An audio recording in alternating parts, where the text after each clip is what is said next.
Bismillahirrahmanirrahim. Assalamualaikum warahmatullahi wabarakatuh. Bagaimana kabarnya kalian semua? Semoga dalam keadaan sehat walafiat.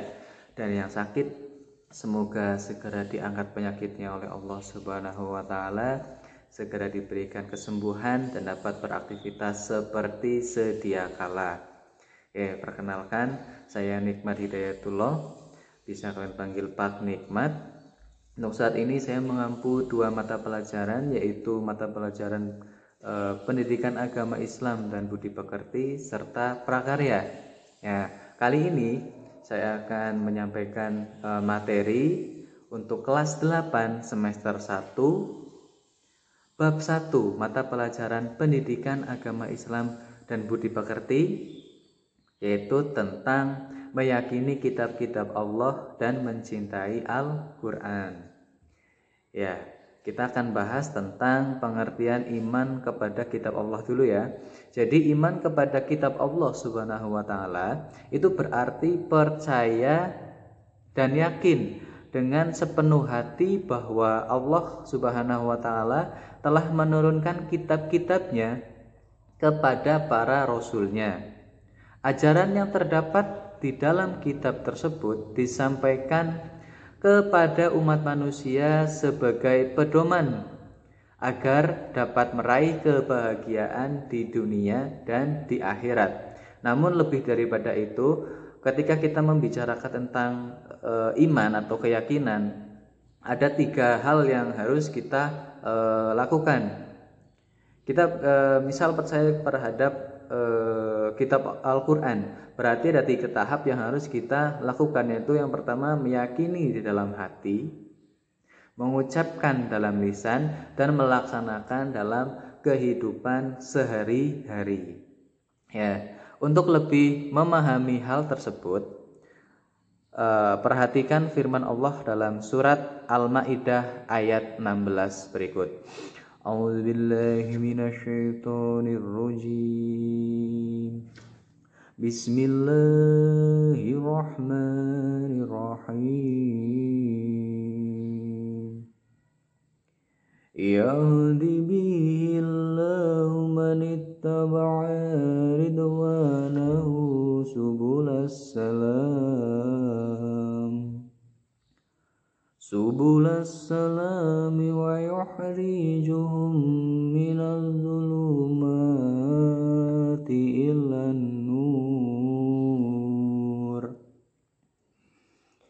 ilan nuri bi'idnihi wa yahdihim ila siratim mustaqim. Yang artinya, dengan kitab itulah Allah memberi petunjuk kepada orang yang mengikuti keridhoannya ke jalan keselamatan, dan dengan kitab itu pula Allah mengeluarkan orang itu dari gelap gulita kepada cahaya dengan izinnya dan menunjukkan ke jalan yang lurus. Quran Surat Al-Maidah ayat 16. Nah, untuk selanjutnya kita akan bahas tentang nama-nama kitab Allah Subhanahu wa taala dan rasul penerimanya. Yang pertama, ini saya berikan gambarnya. Yang pertama ada kitab Taurat. Kitab Taurat ini diturunkan pada abad ke-12 sebelum Masehi. Kitab Taurat diwahyukan kepada Nabi Musa alaihi salam dengan berbahasa Ibrani. Pada saat itu Nabi Musa diutus oleh Allah Subhanahu wa taala untuk berdakwah kepada bangsa Bani Israel. Allah berfirman dalam Quran Surat Al-Mu'minun ayat 49. A'udzubillahi minasyaitonirrajim.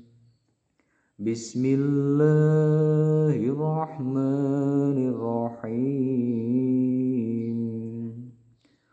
Walaqad atayna Musal kitaba la'allahum yahtadun. 'Allahum yahtadun. yang artinya, dan sungguh telah kami anugerahi kepada Musa alaihissalam kitab Taurat agar mereka Bani Israel mendapat petunjuk. Quran Surat Al-Mu'minun ayat 49. Nah, untuk ajaran yang ada dalam kitab Taurat yang diturunkan di Bukit Sinai adalah sebagai berikut. Yang pertama adalah perintah untuk mengesahkan Allah Subhanahu wa taala. Yang kedua, larangan menyembah patung atau berhala. Yang ketiga, larangan menyebut nama Allah Subhanahu wa taala dengan sia-sia atau menyebut nama Allah Subhanahu wa taala dengan palsu. Selanjutnya yaitu perintah menyucikan hari Sabtu. Selanjutnya yaitu perintah menghormati kedua orang tua. Kemudian larangan membunuh sesama manusia. Kemudian larangan berbuat zina, larangan mencuri, larangan menjadi saksi palsu, dan larangan mengambil hak orang lain. Nah, itulah untuk kitab Taurat. Selanjutnya kita akan bahas tentang kitab Zabur. Nah, kitab Zabur ini diturunkan pada abad ke-10 sebelum Masehi. Kitab Zabur diturunkan Allah Subhanahu wa taala kepada Nabi Daud alaihissalam untuk bangsa Bani Israel atau umat Yahudi. Diturunkan di daerah Yerusalem dengan bahasa Kipti. Allah berfirman dalam Quran Surat Al-Isra ayat 55 yang artinya, dan Tuhanmu lebih mengetahui siapa yang di langit dan di bumi. Dan sungguh kami telah memberikan kelebihan kepada sebagian nabi-nabi atau sebagian yang lain. Dan kami berikan Zabur kepada Daud.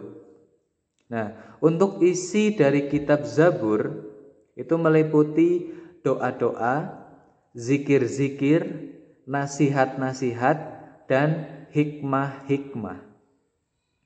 Oke, kita lanjutkan. Untuk selanjutnya yaitu kitab Injil. Kitab Injil ini diturunkan pada abad ke-1 Masehi. Kitab Injil ini diturunkan kepada Nabi Isa alaihi salam pada permulaan abad ke-1 Masehi. Diwahyukan di daerah Yerusalem menggunakan bahasa Suryani. Allah Subhanahu wa taala berfirman dalam Quran surat Maryam ayat 30. A'udzubillahi minasyaitonirrajim. Bismillahirrahmanirrahim. Qala inni Abdullah ataniyal kitaba wa ja'alani nabiyya. Sadaqallahul azim. Yang artinya, dia Isa berkata, sesungguhnya aku hamba Allah. Dia memberiku kitab Injil dan dia menjadikan aku seorang nabi. Nah, secara umum kitab Injil itu berisi tentang perintah untuk kembali mengesahkan Allah Subhanahu wa taala. Kemudian membenarkan keberadaan kitab Taurat, menghapus beberapa hukum dalam kitab Taurat yang tidak lagi sesuai dengan perkembangan zaman. Kemudian menjelaskan bahwa kelak akan datang kembali Rasul setelah Nabi Isa alaihi salam, yaitu Nabi Muhammad sallallahu alaihi wasallam. Di samping itu juga dijelaskan di kitab Injil, juga ada di dalam kitab Taurat. tentang Rasul setelah Nabi Isa alaihi salam. Nah, untuk selanjutnya yaitu tentang kitab Al-Quran. Kitab Al-Quran itu diturunkan pada abad ke-7 Masehi dalam kurun waktu tahun 611 sampai 632 Masehi. Kitab Al-Quran merupakan kitab yang diturunkan Allah Subhanahu wa Ta'ala kepada Nabi dan Rasul yang terakhir, yaitu Nabi Muhammad Sallallahu Alaihi Wasallam. Kitab suci Al-Quran diturunkan Allah Subhanahu wa Ta'ala sebagai penyempurna dan membenarkan kitab-kitab sebelumnya. Nah, Allah berfirman dalam Quran surat Ali Imran ayat 3 yang berbunyi, A'udzubillahi minasyaitonirrajim. Bismillahirrahmanirrahim. Nazzala 'alaikal kitaba bil haqqi musaddiqan lima baina yadayhi wa anzala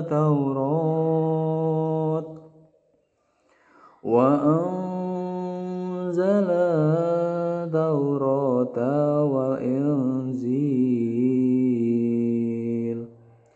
yang artinya Dia menurunkan kitab Al-Quran kepadamu Muhammad yang mengandung kebenaran, membenarkan kitab-kitab sebelumnya dan menurunkan Taurat serta Injil. Quran surat Ali Imran ayat 3. Nah, setelah wahyu pertama yang diturunkan di Gua Hiro, diturunkan wahyu-wahyu berikutnya sampai seluruhnya diturunkan oleh Allah Subhanahu wa Ta'ala. Jadi itu berangsur-angsur, tidak langsung secara keseluruhan. Nah, secara umum pokok-pokok ajaran yang terkandung dalam Al-Quran adalah, yang pertama ada akidah atau keyakinan, yaitu hal-hal yang berkaitan dengan keyakinan seperti mengesahkan Allah Subhanahu wa Ta'ala dan meyakini malaikat-malaikat Allah dan lain sebagainya. Yang kedua ada akhlak atau budi pekerti, yaitu berkaitan dengan pembinaan akhlak mulia dan menghindari akhlak tercela. Yang ketiga ada ibadah, yakni yang berkaitan dengan tata cara beribadah seperti sholat, zakat, dan lain sebagainya. Yang keempat ada muamalah, yaitu berkaitan dengan tata cara berhubungan kepada sesama manusia. Yang kelima ada tarikh atau sejarah, yaitu kisah orang-orang dan umat terdahulu.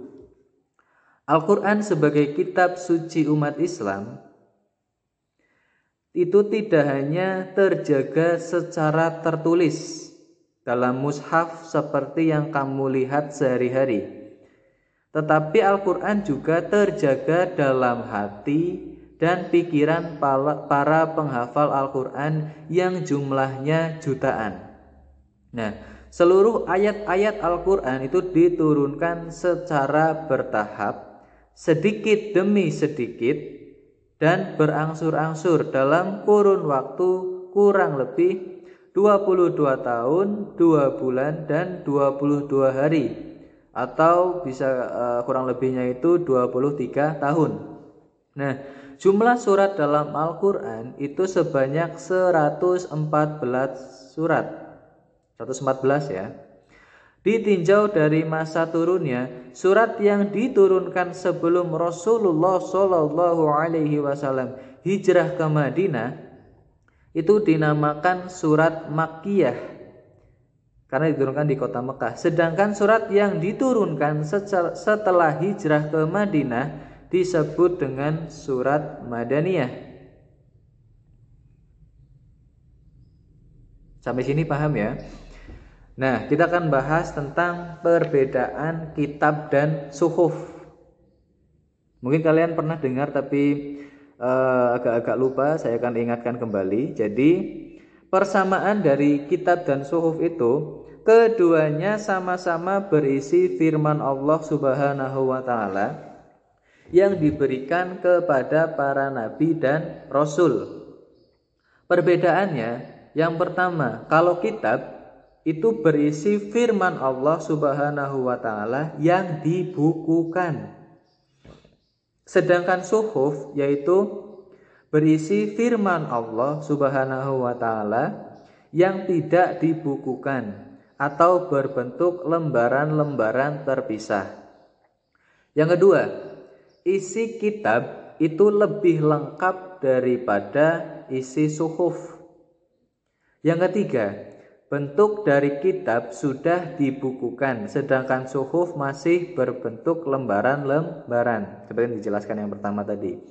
Yang keempat, kitab itu biasanya berlaku lebih lama daripada suhuf. Nah, untuk yang terakhir kita akan membahas tentang hikmah beriman kepada kitab Allah Subhanahu wa taala. Yang pertama, memberikan petunjuk kepada manusia mana yang benar dan mana yang salah. Yang kedua, pedoman agar manusia tidak berselisih dan dalam menentukan kebenaran. Yang ketiga, memberikan informasi sejarah kehidupan orang-orang terdahulu. Yang keempat, dapat mengetahui betapa besarnya perhatian dan kasih sayang Allah Subhanahu wa taala kepada para hamba dan makhluknya. Yang kelima, manusia yang beriman akan dapat mengetahui dan membedakan mana yang baik dan mana yang buruk. Yang keenam, mensyukuri segala anugerah dan nikmat Allah, termasuk pemberian petunjuk yang benar melalui kitab-kitab Allah Subhanahu wa taala. Yang ketujuh, hati menjadi lebih tentram dan menambah ilmu pengetahuan. Yang kedelapan, memiliki sikap toleransi yang tinggi karena kitab-kitab Allah memberikan penjelasan tentang penanaman toleransi atau saling menghormati. Yang terakhir, meningkatkan kesabaran dalam menerima cobaan, ujian, dan musibah yang menimpa kepada kita semua. Nah, kurang lebih seperti itu untuk bab pertama, yaitu iman kepada kitab Allah dan mencintai Al-Quran. Mungkin cukup sekian ya, saya akhiri. Mohon maaf yang sebesar-besarnya apabila ada tadi menyebutkan ayat atau dalam tutur kata ada kesalahan. Saya mohon maaf yang sebesar-besarnya. Terima kasih sudah menyaksikan video ini, semoga bermanfaat untuk kalian semua. Ya, saya tutup, saya akhiri. Billahi taufiq wal hidayah. Wassalamualaikum warahmatullahi wabarakatuh.